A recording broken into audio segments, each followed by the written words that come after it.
out of the game. Hi, I'm Kelsa Dickey, the CEO of the Financial Coach Academy and my financial coaching business, Fiscal Fitness Phoenix. My coaching journey began more than a decade ago with me helping people for free from my dining room table. What was once a little business of mine has grown into a 7-figure company that employs a team of people. My goal is simple: to help you fall more and more in love with financial coaching. I believe financial coaching is the most rewarding way to make a living. If you are an aspiring financial coach or have been coaching for years, I'm here to help you create a business you love that gets your clients massive results. Let's get to it. All right, financial coach, I am super excited for this episode. I think it is going to be insightful and hopefully a game changer for you. Today, we are going to explore the key decisions you'll be facing on your way to 6 figures as a financial coach. Now, this is a continuation from episode 14. So if you haven't yet listened to that episode, you'll want to pause and come back to this one after you've done so. In this episode, you are on your way to 6 figures. What we're really talking about here are those first 3 phases from the last episode. Phase 1, I'm thinking about becoming a coach. Phase 2, I'm ready to become a financial coach. And phase 3, I'm coaching, but not consistently. So we're going to dive in and explore each one of these. Let's start with phase 1. I'm thinking about becoming a financial coach. Here's how you know if you're in phase 1. Chances are you're just exploring what it might look like to be a financial coach. You're in the research phase. You might be helping friends or family members, but in a more laid back sort of fashion. But you're enjoying it. You don't see yourself as a financial coach yet, and you haven't told anyone of this idea you have, or if you've told someone, it's probably just a couple of close friends. You might even be wondering what people would say or think if you told them. You may still be making good progress on your own personal financial journey. You might be paying down debt yourself, and while you feel motivated to help people experience sort of the same epiphany that you've had on your financial journey, you're also questioning if you need to be further along with money to be qualified, right? You enjoy managing your money and you think it's fun. You geek out on this stuff. You're asking yourself if you need more knowledge on personal finances. You've probably questioned if learning more about personal finance should be your first step. The answer is no. At this stage, you don't know where to start as a financial coach, might not even feel certain that you totally know what a financial coach does, although I certainly hope that this podcast is helping you with that.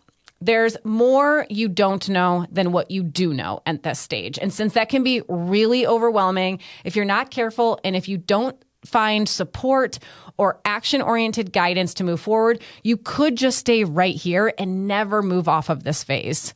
So if this is where you're at, here's what I want you to do. I want you to lean into our various communities so that you can surround yourself with other coaches, learn more about the profession, talk with them, hear what they do every day, how they're helping clients, and just dip your toe in, wrap your brain around it. That's what I want you to do. Also, consider purchasing the Financial Coaching Playbook. It's less than $40 on Amazon, Walmart.com, Barnes & Noble. There's an ebook version on our website. And also, start telling people that you are a financial coach. Practice calling yourself a financial coach. Look in the mirror and call yourself a financial coach, because the sooner your identity embraces the idea, the easier taking action will be. So that is phase 1. I'm thinking about becoming a financial coach.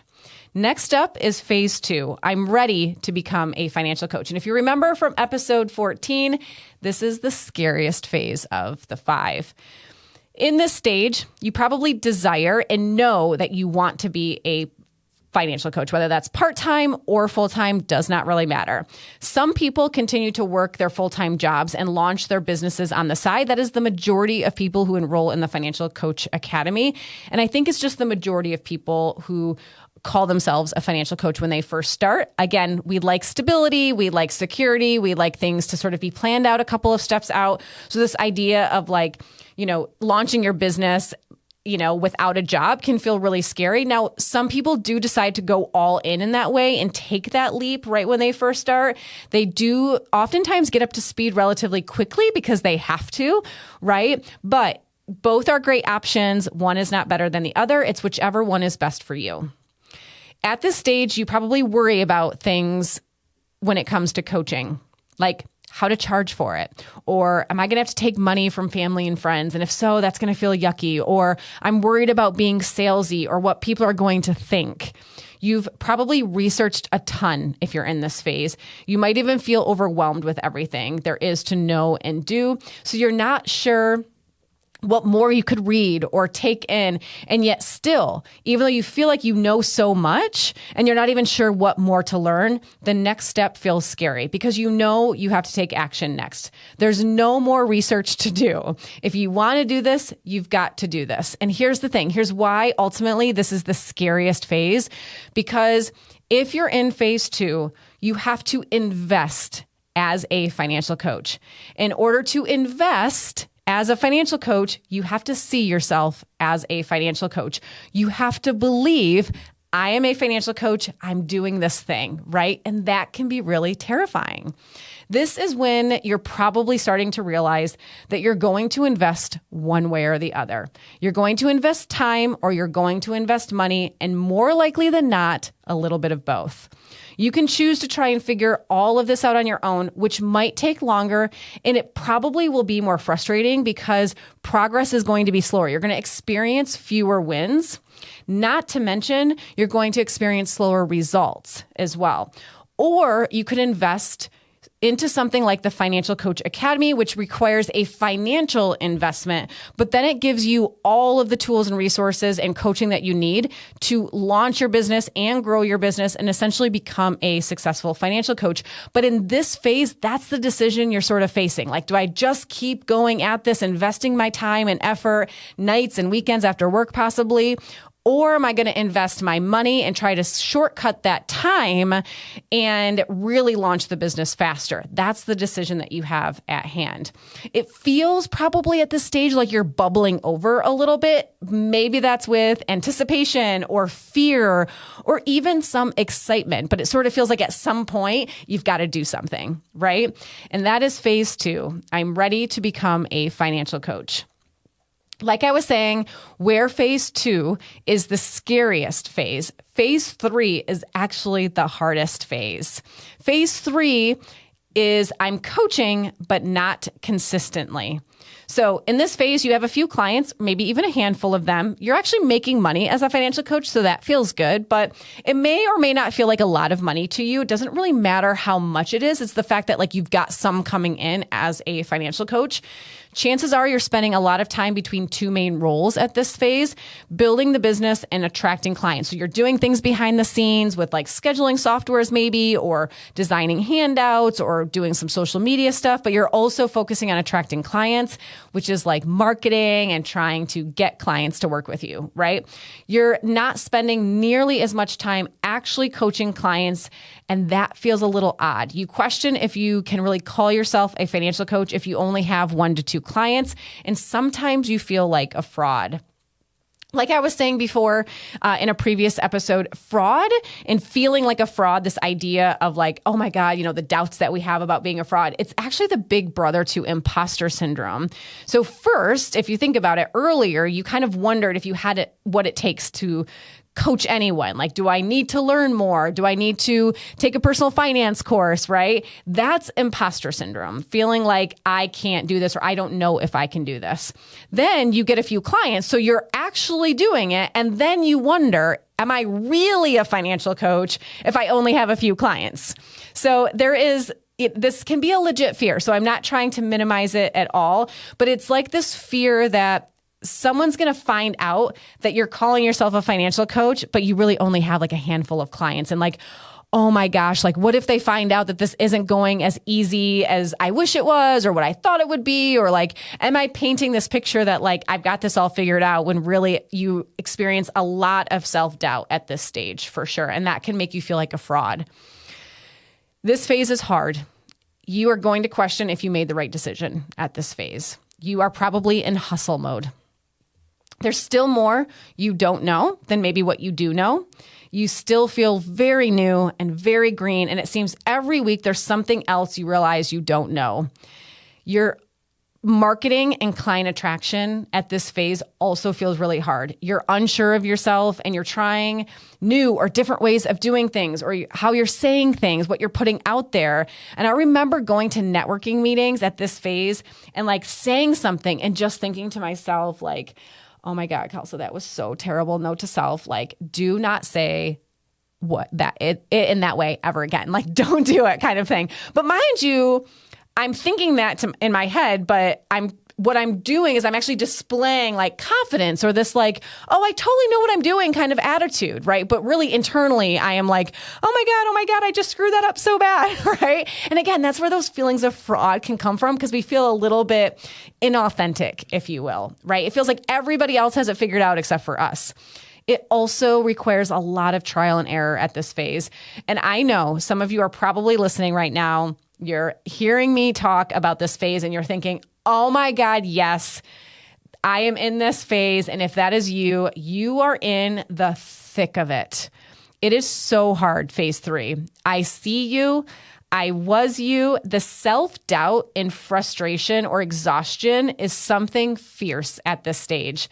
In other words, things probably feel unstructured, inefficient, not streamlined. They probably feel super clunky. And you might have this goal of like leaving a corporate job, right? Or some, 9-to-5 type of job, but your business may not feel solid or stable enough to do that yet. So there's probably no steady stream of prospects. So that makes it even harder or even scarier to like actually have this idea of like leaving a stable job because that doesn't feel possible at all. Like this doesn't feel like firm enough, right? It feels like you're still winging it quite a bit. You're probably also spending too much time on busy work at this phase, things like working on your website or posting things on social media that feel more safe or, like you're not going to rock the boat. They're not super bold, right? And you might also not be doing anything consistently in this phase. You're could be hopping around between a variety of tasks or projects, maybe not feeling totally confident in any of them. And this is the ultimate trap that you're going to find yourself in.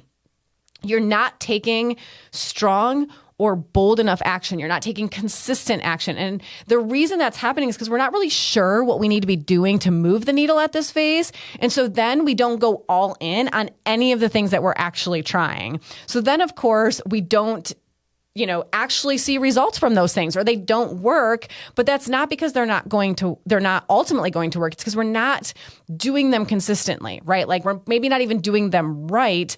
And that creates a very vicious cycle of feeling like we're working really hard, but not gaining any traction. And if this is you, if you are listening to me talk right now and you're thinking, oh my God, she is totally talking to me. She's describing me right now. I want more clients. I feel like I'm having a hard time getting more clients. I feel like more clients would really help, me to not feel like a fraud. And I really have to figure out like how to talk about what I do, how to invite people to work with me, all of that. Then you need to do the Client Creator Challenge the next time we do it. We run this 90-day challenge every January. So only once per year. And it is exactly what you need if you are in this stage of your business. I am recording this episode in January. We are currently 1 week into this year's challenge, but this episode doesn't get released until mid-February.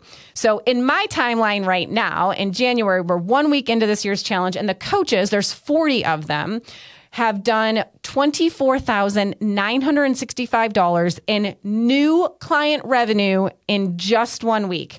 This is not payments from like recurring clients or clients who are already in a program or already booked before the challenge started. Those don't count. This is only new clients that are starting that the coaches have attracted and gained and closed since the challenge begun. It's 1 week and we're already at almost $25,000. Does anybody, the number is $24,965. Does anybody just want to like flub the numbers by like $35 so that it can be like a really round 25,000? Like that's what I want to do. I really want that number to be like a pretty number.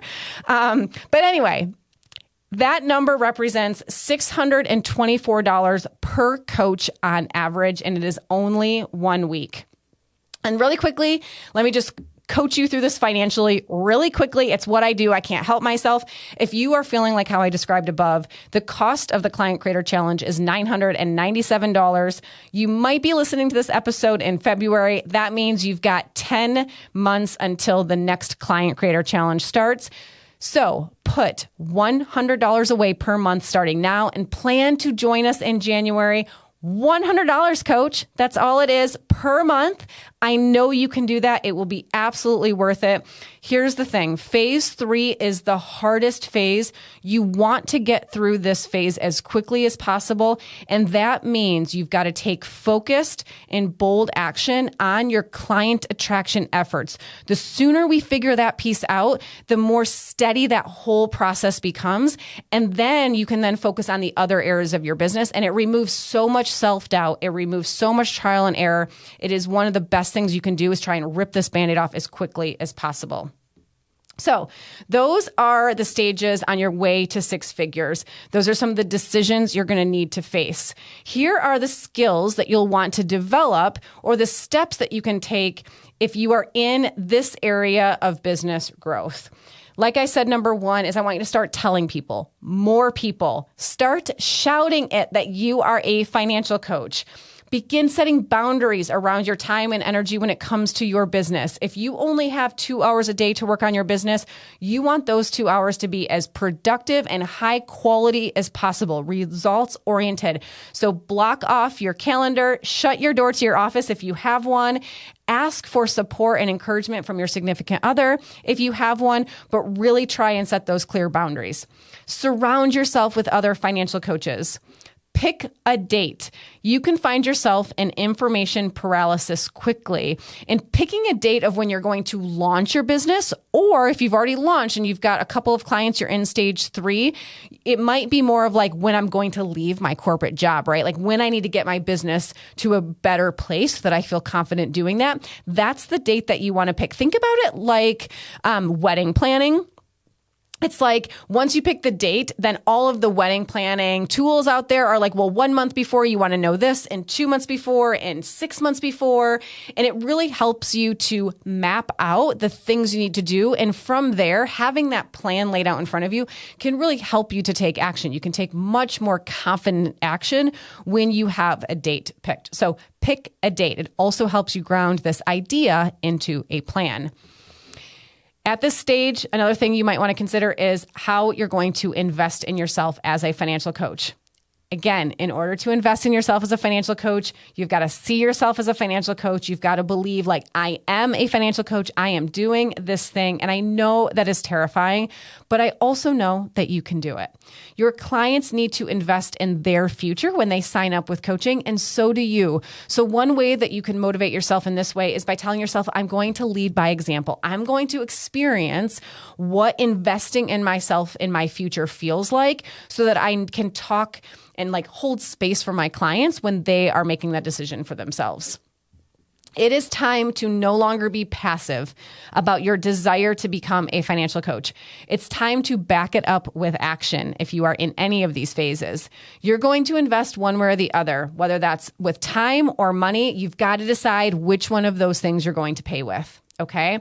Now, I also want you to focus on 3 things. I want you to target your attention on 3 things if you are in phase 3.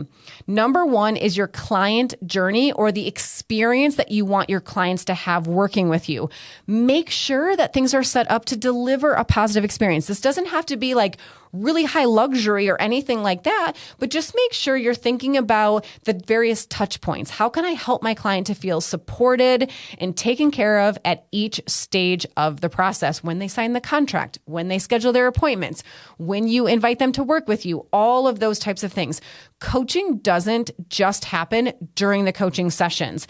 It happens with every step in between too, with your email confirmations that they receive. Literally every step is part of the journey of your clients feeling as if they can trust the process. So I want you to be thinking through those steps. How can you help them to feel more comfortable and confident and even anticipate maybe what some of the questions they may ask are? The second thing that I want you to focus on is your marketing, how people are finding you. What do you want your number 1 source of clients to be? And try to put as much of your your effort into that as possible.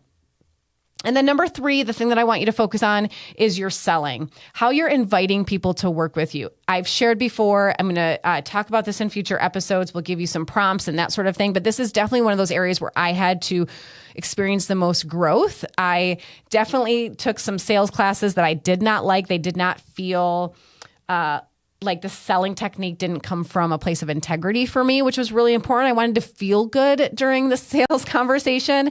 I have since figured that out, but it wasn't without like years of just, a lot of hard growing pains there for sure. So at this phase, in order to get to 6 figures, what does growth look like? It's messy. It's a lot of refining and tweaking and adjusting and then going back and doing it all over again. So you're always sort of like up leveling different things and then going back to the beginning and sort of up leveling a little bit more, right? Growth also looks like at this stage as finding your voice. A lot of the times when I see a newer coach, which I am super excited for them, and I know this is totally normal, I'm not judging, but a lot of the things that get posted are it's like someone else's wording, or, you're sort of like, I don't want to say copying because you believe in the philosophy, you believe in the message. So you're not copying for the sake of copying, but you haven't yet found your own voice, your own style of writing or messaging or talking about what you do. And that is really important at this stage, to feel as if you have found your way of doing it. Okay. And that again is just a journey and it takes time. Who do you need to become at this phase? You have to become someone who is more bold and more unapologetic about your desire to coach people on their finances. So I want you to lean into that. Ask yourself if you're being bold and unapologetic right now, or if you're being a bit more timid or passive. You've got to put it out there. And that is a big area of growth for this phase of business. Your goal after listening to this episode is to self-identify where on this journey you are to 6 figures. Then based on that phase and what I described above, what can you focus on and work on to make progress and reach the next phase? I really hope these episodes don't discourage anyone from this journey. It is a fun ride if you can embrace the growth journey. I hope that by hearing about these phases, you more quickly identify the challenges that you're experiencing. Because here's the thing. You're likely to experience these. And the sooner you can pinpoint them, the faster we can work through them, right? And that is why I'm sharing them with you. I spent a ton of time just working really hard, a lot of inner debate, a lot of inner turmoil. I was in my head a lot because I didn't know that what I was experiencing was totally normal for a lot of entrepreneurs. And so that's why I wanted to share these with you. And I love that at Financial Coach Academy, we have programs and offers for each one of these phases. I am really proud of that. Over the years, I have simply asked myself, what did I need to progress through these stages? What ultimately worked for me?